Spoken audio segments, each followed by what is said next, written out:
Mainit nga ang mami ni Catherine na si Mami Luz dahil babawiin di umano to lahat ang naipundar nila ni Daniel Padilla.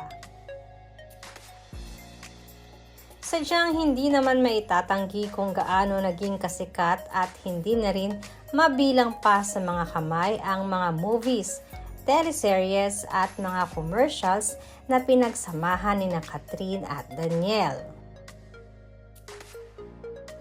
Sila na yata ang isa sa maituturing na pinaka-successful na love team sa mundo ng Philippine showbiz industry.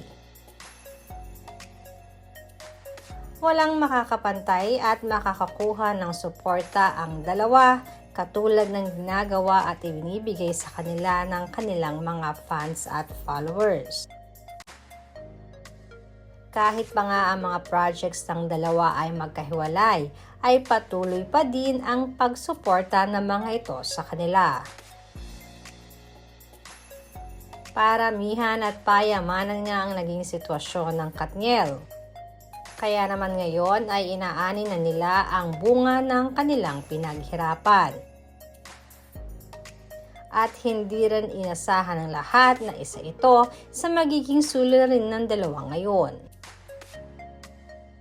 Dahil ito pa lang sina Kathleen at Daniel ay may mga business ventures at savings na magkasama.